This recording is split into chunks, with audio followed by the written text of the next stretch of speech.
In preparation for doing some videos, I hope, on how to reclaim wood, both identifying and preparation, processing that wood, I thought I'd do a couple of preliminary videos just talking about basic wood anatomy, tree anatomy, and explaining how that gets from tree to the wood that you find in furniture that you might want to identify and subsequently use again. So I have here a section of a piece of white birch, very easy to identify because it has a very distinctive bark still on it. We don't actually, when we're talking about wood, the bark and the cambium, which is the layer immediately underneath, that's not actually part of wood. What we're interested in goes from here to here. There's the light section, the dark section, another light section. That's what forms the wood. The light sections are called sapwood. The dark section is called heartwood. It's always, as you might guess, in the very center of the tree. It's the oldest part of the tree, and has traditionally been the preferred source for lumber because it has the most interesting colors typically. But you do see sapwood used all the time as well. So if you can imagine, this is a section of a tree.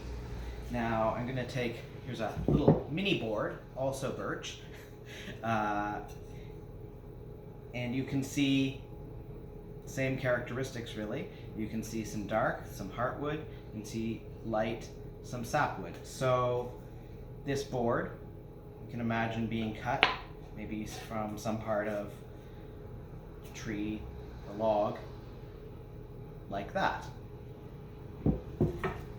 When we talk about a board, three key terms. We talk about face grain, we talk about edge or edge grain, and the ends, end grain.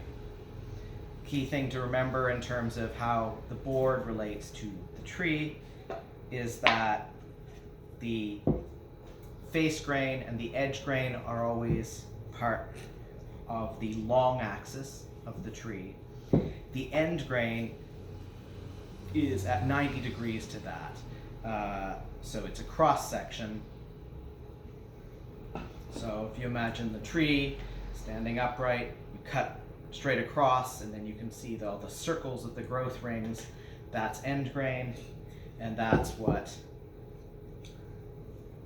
this is, what the end grain on a board is as well. End grain can tell us quite a lot about the species of the tree, and sometimes provide some other information.